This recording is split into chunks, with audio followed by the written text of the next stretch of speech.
në vektor të kundërt me analizën e Anrit. Unë mendoj komplet ndryshe. Po. Dhe unë them nëse kemi një indicie, na ngrihet një pikë pyetje, 3 indicie na bën një provë. Dhe ne kemi 3 indicie në rastin e Veliaj. Dhe prova kush është?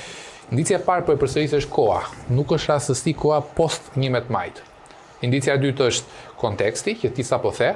Sot dje godet te Fox News-i një opozitar, ai sa mund të quhet opozitar, në thonjza Agim Nesho, gjithmonë si instrumenti i Berishës. Të nesme godet Erion Velia. Dhe e treta, që është më e qëndësishmja, që duhet prekur, që për mua ajo është pika nevralgjike. Erion Velia ka thënë në mënyrë eksplicite, SPAK po përdoret si instrument politik. Këtë e ka marrë dhe e ka amplifikuar studia ligjore e Kasovic LC, e cila ka qenë 13 vite. E cila ka qenë 13 vite po e përsëris për publikun. Partnerja e Trumpit në betea ligjore dhe thot Kasovic LC, SPAK po përdoret për instrument politik. Atëre, instrument politik, dhe këtu do të bëjmë tani ta divulgojmë analizën në gjykimin tim. Instrument politik, SPAK-u i kujt opozitesh? Se nuk mendoj që SPAK-u, Erion Velia akuzon SPAK-un si vegël Sali Berishës. Se nëse SPAK-un ne konsiderojmë si vegël Sali Berishës, atëre ka marrë fond kjo punë. Jo, po. E para Sali Berisha nuk do ishte vetë i goditur nga SPAK-u, e dyta Sali Berisha nuk do ishte humbës i zgjedhjeve. Se kur thua po zgjedhjeve është instrument politik, atëherë për kë po e thua? Ti po e thua për një kamban alarmi për Edi Ramën.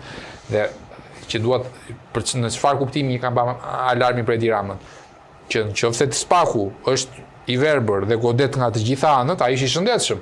Por nëse SPAK-u godet vetëm me lejen e pushtetit, atëherë ai po rikthemi Erion Velis do bëj një metafor, ose një alegori, po kthehet në një Robespierre. Dhe Robespierre ka pasur një shprehje që virtyti pa terror është i pafuqishëm. Pa drejtësia pa çik terror është i pafuqishëm, por terrori pa virtyt është ferr dhe është i errësirë, është i verbër. Kush është terrori dhe kush është virtyti, pra nëse ne kemi qëllim në vetvete të bëjmë terror, të arrestojmë, po pa të bërë drejtësi, atëherë ne nuk po bëjmë sistem drejtësie, po ne po bëjmë një instrument giotine moderne. Kështu që pikpyetjet që unë dua të hedh për debat, si për ju, si për dëgjuesin, është kjo. Kur Erion Velia thot instrument politik është kthyer SPAK-u si një giotin për mua. Dhe këtë e amplifikon dhe po e rikthem edhe një herë, dua ta sqaroj. Market Watch, sepse nuk e sqarova mirë. Ka një specifik, është një media që jep informacione të cilat kanë bën shumë me bursën. Është më mbase më e madhe në botë. Dhe në kontekstin e Shqipërisë, çfarë do të thënë ka të bëjë shumë me bursën? Kur një investitor X do të investojë në Shqipëri dhe ky është një moment që në Shqipëri po investohet shumë, si në letrat me vlerë bonothesari, si në investime që po bëhen në turizëm. Market Watch i jep një panoramë se si është stabiliteti politik në Shqipëri.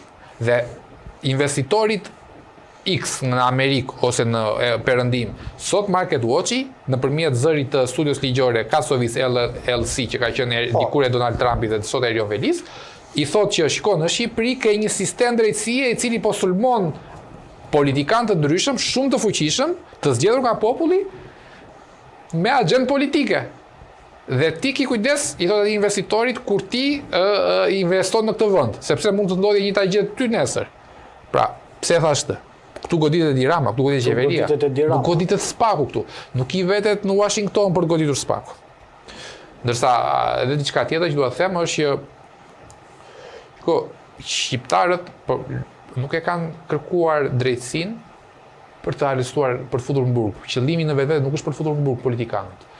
Sepse edhe në artikull jepet një ilustrim që thuhet që shiko, Thoma Gëllçi doli në Strasburg i pafajshëm, me nenin 5.3c, është thënë aty, që duhet ndërkohë mbajt në burg gjithë ato vite. Qëllimi që ne duam nga SPAK-u, që kërkohet, është që të faktojë që politikanët kanë qenë korruptuar. Mbasi të faktohet që politikanët kanë qenë korruptuar, ti fusin burg. Për zotin Berisha, nuk mund ta mbash tani gjithë kohën në proces gjyqësor për një gjë periferike, kur akuzat kanë qenë ditën për diell shpërthimi në Kërdeca apo 21 janari apo nafta në fushat naftëmbajtëse dhe gazmbajtëse me Fazliç ku shpall dhe non grata pra të me që themi në kontekstin që u rifreskua dhe njëra non grata, vula e non gratës ka Donald Trumpi në Patos Marins ose në Porto Romano. Porto Romano. Dhe ta jetosh për gjëra periferike fare, ndërkohë nuk përjeton për gjërat e mëdha, ti kemi elefantin në dhomë. Pra, thelbi asaj që unë mendoj lidhet me faktin që pasi Veliaj i dha 2 mesazhe nëpërmjet TikTokut ku thoshte njerëz pa certifikat nuk më rrëzojnë dot, thoshte për të tjerë karma vjen disa i shtyp dhe më falë, se do ta lidh me këtë se më lë. Dje ka dalë zoti Blendi Klosi dhe ka thënë që në shtator do presin vendimin e gjykatës lartë mund të ketë zgjedhje të reja dhe për kryetarin e Bashkisë Tiranës. Sot jep përgjigjen e Erion Velia. Mund ta lidhim me. Kjo është për planet. Se është bërë nga dje sot, edhe qoftë edhe artikulli. Jo, ka qenë një strategji, besoj. Në fakt artikulli kur ka dalë artikulli i studios ligjore ka dalë këto ditë. Po, besoj që ka ndirë diçka, se kush ka nuatje politike në tërësi anë ata veprojnë, koha ka treguar që ata veprojnë me 20 etapa para dhe duke parë realitetin, duke parë që Partia Socialiste i hoqi çdo mbështetje Erion Veliajt. Madje ne kemi rastin që deputeti Xhafa ju la jashtë liste. Po ashtu Toni Gogu ishte një prej njerëzve që në fakt një që kishte një afrimitet me zotin Veliaj, nga njerëzit më me pushtet që ishte në zonën Vaqar, kombinat, që janë ato fushat andej, s'po i dilin me njerëzin takime. Kështu që mbi këto premisa, ajo çfarë ndodh tregojnë që edhe brenda Partisë Socialiste Velia ka kuptuar që njerëzit e vet po goditen. Kështu që mbi këto premisa dhe duke qenë dhe pas hekurave dhe duke mos pasur mundësi të reagoj, ai e kupton që po i prien krahët e tij. Dhe në këtë moment ai thot stop. Unë do reagoj dhe do jap mesazhe dhe ku më mirë. Pra, në mediat shqiptare apo në kontekstin politik, 2 njerëz thonë që kanë lidhje me Sorosin ose dhe me djalin e Sorosit.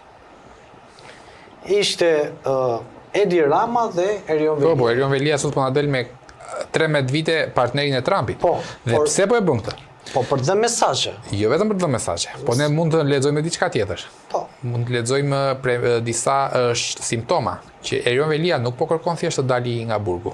Por Erion Velia po ju thot, ju po më bëni presion, po luhet një shah. Ju po më bëni presion për Bashkinë e Tiranës që unë të doriqem, ndërkohë që unë po sulmoj shumë lart me avokatin e Trumpit në Washington, duke ju thënë që duke thënë që po përdoret politikisht Edi Rama po themi. E ke atë pjesën që thotë kështu, që s'u më nxirri që e kam. Jo më nxirri aty përpara kamerës, ti e njishi kamera 1 përballë me fjalë. Ja, një sekond vetëm. Vetëm nxirre pak e ke parasysh pjesën e asajt.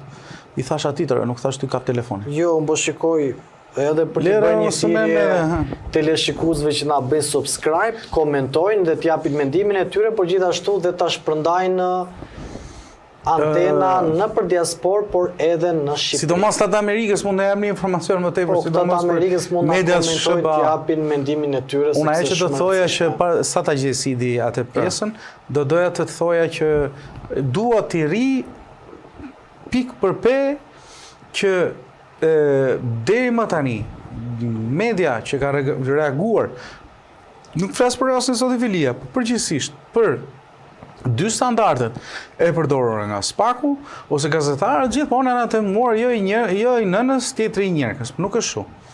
Problemi është se ta nxjerr. Po, patjetër, më nxjerrë kështu s'madhoje. Ose lexoje, kaq më vetëm ta lexoj se ku ta zmadhoje.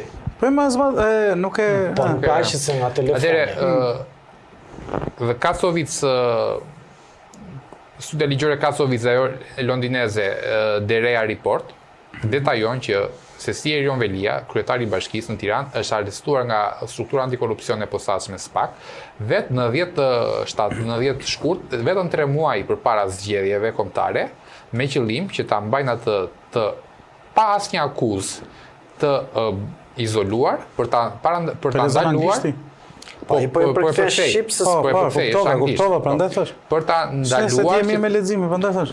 Ai ka ndaluar- bërë studime në Angli. Për kthej pra, për ta pra, ndaluar që di pse detyrat të e pyeta? tij në fushatën e 11 majit. Ore nuk të pyeta pa shkak. Po ky është qëndrimi i medias, nuk është i Jo, zyrës. kjo media kjo